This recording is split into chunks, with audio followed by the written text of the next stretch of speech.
Hello and welcome to Asia's Stream, where we track, report and analyze the issues and interests of the world's largest region.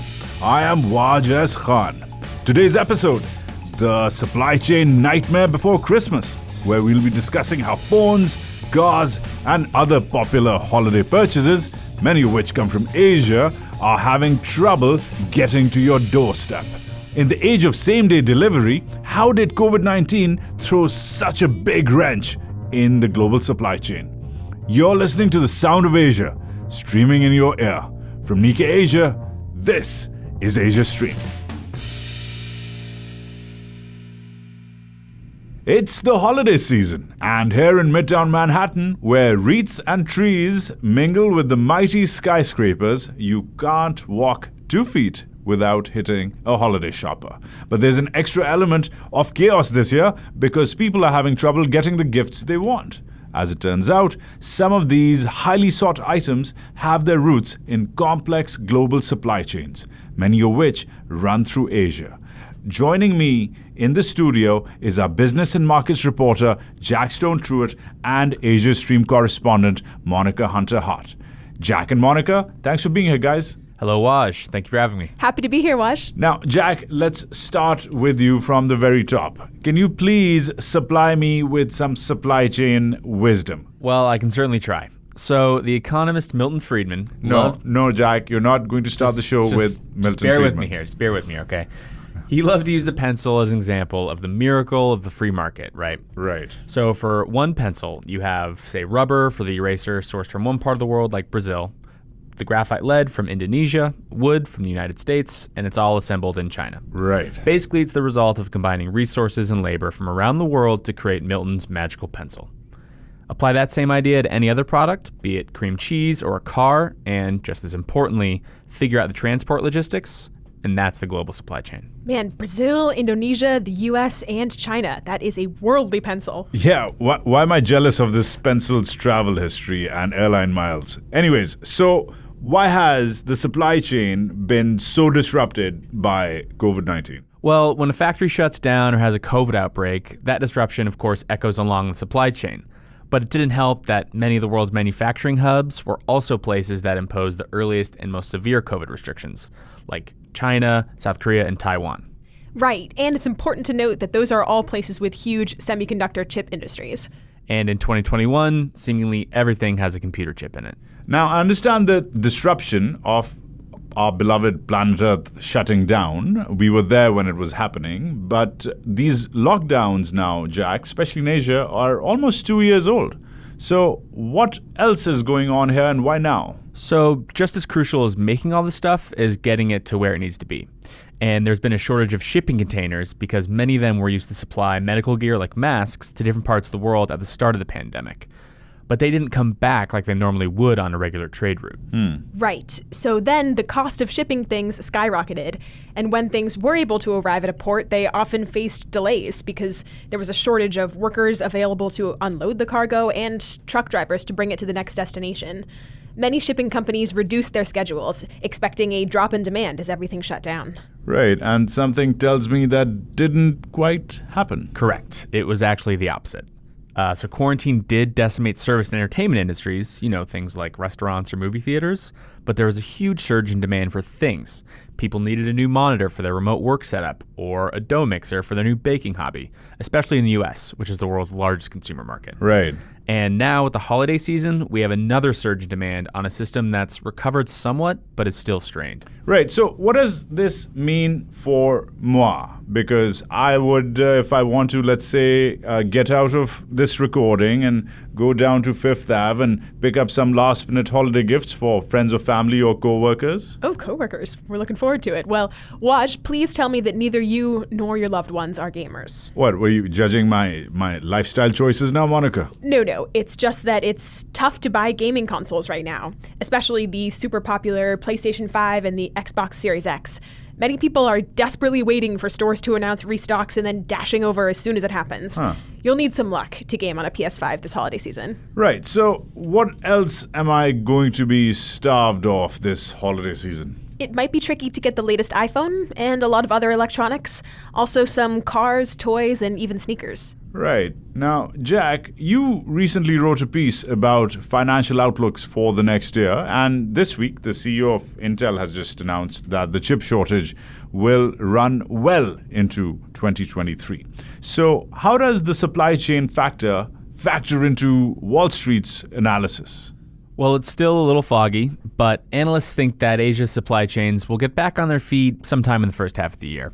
However, there is one big outlier: China and its strict policy aiming for zero COVID cases. Some thought China could open up slightly after the Olympics in February, but with Omicron, it's unlikely these restrictions will change until much later in the year. Right. Well, it sounds like I ought to get some holiday shopping done sooner rather than later. This has been very informative. Jack and Monica, thanks for coming to the studio. Thank you. Thanks, Waj. So those were the basics of the global supply chain problem, but Nikkei Asia has just concluded a 3-part deep dive breaking down the supply chain crisis. There's the shortage of semiconductors, commonly known as the chip crunch. Then there's the shortage that has affected Apple, the world's most valuable company, of course. And finally, the disruption of the global auto industry. Joining me in the studio to talk about this trio of investigations and more is our business editor, Stephen Foley. Stephen, welcome to Asia Stream. Good to see you. It's a real pleasure. Thanks very much for inviting me. All right. Well, first of all, we've been writing about the supply chain almost every day this year, and we've published a few in-depth investigations as well. Stephen, is this the biggest story of the year? I think from a business point of view, I would agree with that. I think it's a story that reaches across all types of business, across finance, and it's touching almost every consumer around the globe. I know you're hunting desperately for gaming consoles, Waj.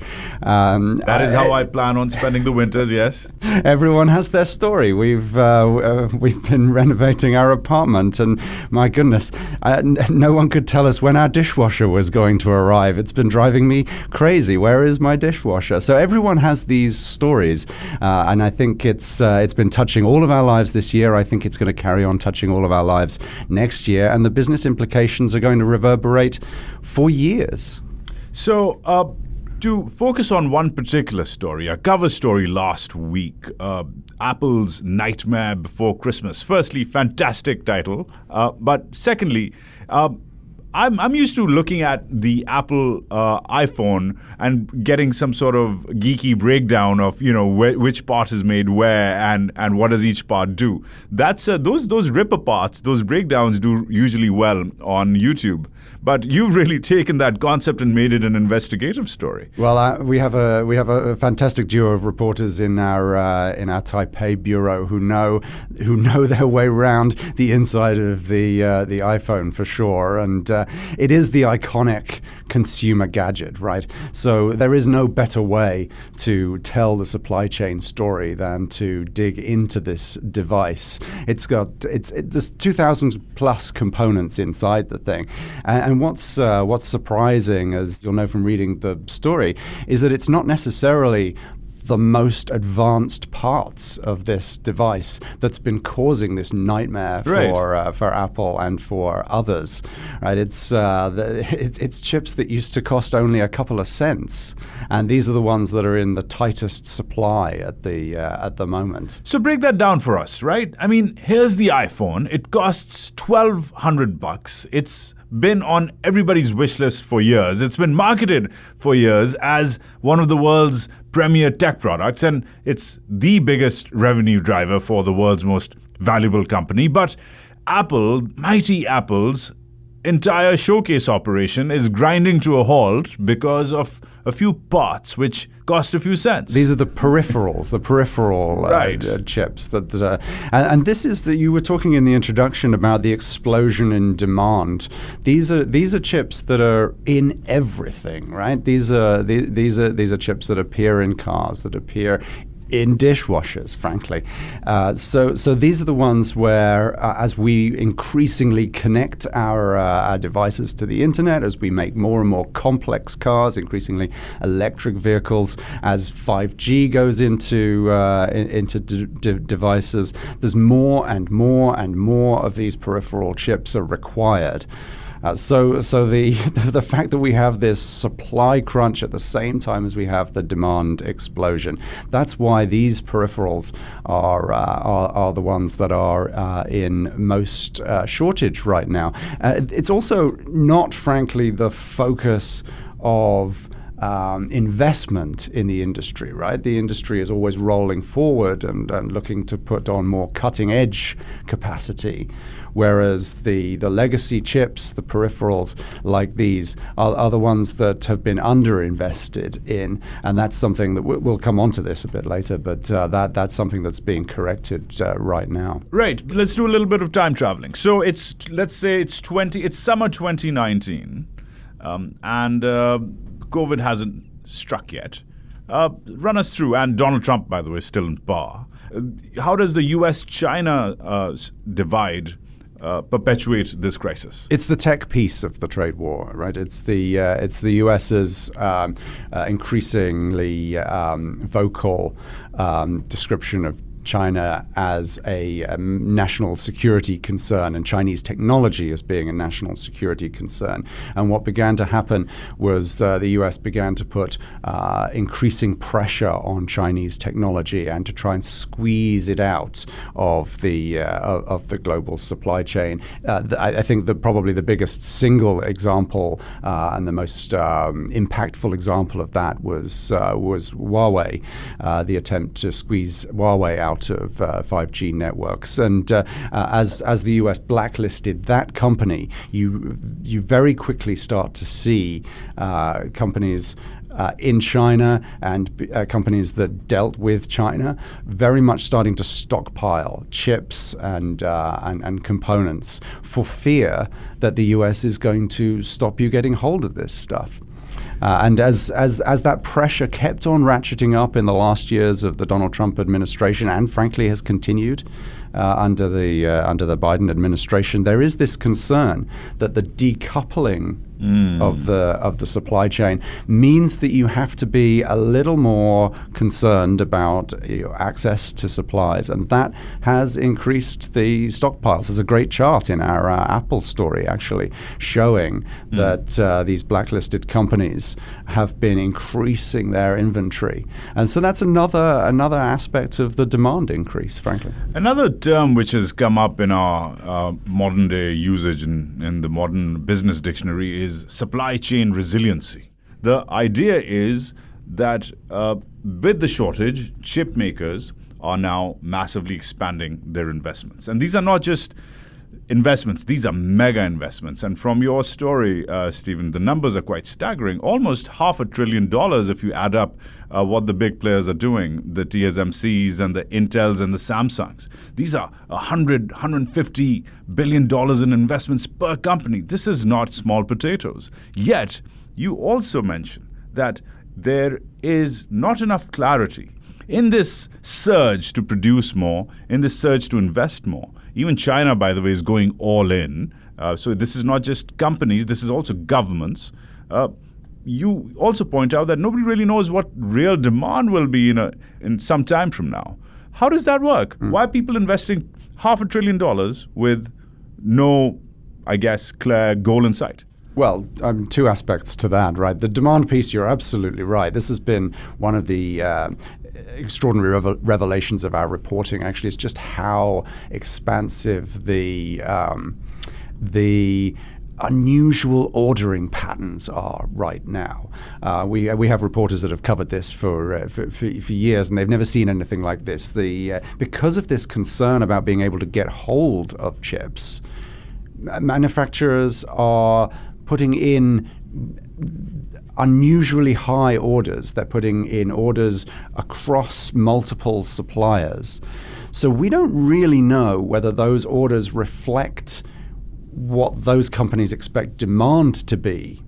there used to be a very tight correlation between the orders that went in and the demand that the industry was expecting from consumers and from customers at the other end. That relationship has broken down. There's phantom orders all the way throughout the system, to the extent actually that the Japanese manufacturer Renesas is not even booking as revenue some of these orders because it's not sure that these firm orders really are firm. It's very, very interesting. But that makes planning very difficult. The second piece, though, which you touched on, is the government piece here and the supply chain resiliency piece. Right. Governments around the world want as many chips to be made locally as possible because they're scared that they won't be able to buy them through the usual global supply chain means, whether that's just the simple lesson that it can get screwed up by a pandemic, or maybe something scarier happening between China and Taiwan, for example. Taiwan is absolutely pivotal to the chip industry, and its future is obviously a matter of concern to people who think strategically about the long term. So every government around the world, almost every government around the world, seems to be looking to subsidize the onshoring of parts of the supply chain, onshoring chip manufacturing.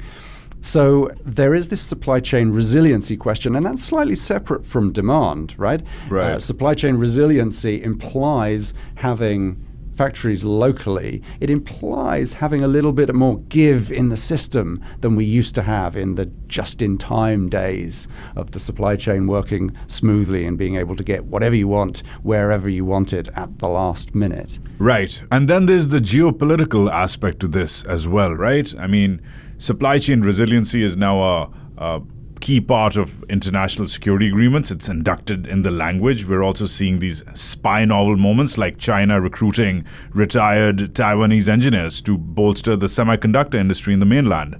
But moving on, Stephen, to the bigger picture, it's been quite a year in terms of business stories. There has been the unemployment story, which is now a not enough job seekers story. There has been the not enough vaccine story, which is now not enough people waiting to be vaccinated story. And then, of course, the story of our times these days, the inflation story. So, as Nikkei Asia's business editor, looking forward, what is the big story your desk is watching in 2022? Well, you mentioned three stories as if they're separate stories. They're all part of the same network of interconnected business and economic stories. The inflation story, for example, which is absolutely front and center at the moment, has its roots in the supply chain disruptions. You know, as the logistics costs, as the shortages have fed through, that's dramatically increased prices. The question now is whether, as these things ease in the new year, whether or not inflation itself will come down, or whether we've gone and got hooked on rising prices, whether wages are going to keep going up, and whether there's now this self-reinforcing spiral upwards in prices. That's a big question for central bankers around the world. But of course, it's linked to the supply chain question, and the employment question too, about whether or not we're going to be able to fill these factory jobs, whether the workers in Vietnam, who after their lockdown went back to their families that they hadn't seen for a long time, whether they will be back in factories in the same numbers in the new year. So these interconnected stories are going to remain front and center for Nikkei Asia next year. Stephen Foley, thank you, and I hope while wishing you happy holidays, I also wish you good luck in finding that dishwasher. Thank you very much, and good luck with your console hunt as well. Thank you. Now, it seems every time I turn on the TV these days, I'm assaulted with a blitz of ads for a car I'm supposed to buy for the holidays. For the gifts you won't forget, the Mercedes-Benz Winter Event. But of course, buying a car right now is anything but easy. Depending on what I want, it could be near to impossible. Now, here to talk to us about the supply chain issues affecting the automotive industry is Akito Tanaka, Nikkei Asia's chief business correspondent. He's speaking to us from Singapore. Akito, thanks for being with us. Thanks for having me, Waz. All right. So before we get into it, I just want to contextualize for listeners here the Asianness of it all. So how much, tell us, is car manufacturing, worldwide car manufacturing, how much of it happens in or through Asia? All right. So car manufacturing is basically done where the cars are sold. And the biggest car market in the world right now is China. So that's pretty significant. And then the second largest is US. So most of the cars that are sold in the US are made in the US or in Mexico. Some are exported from Japan elsewhere. And then the third is Japan.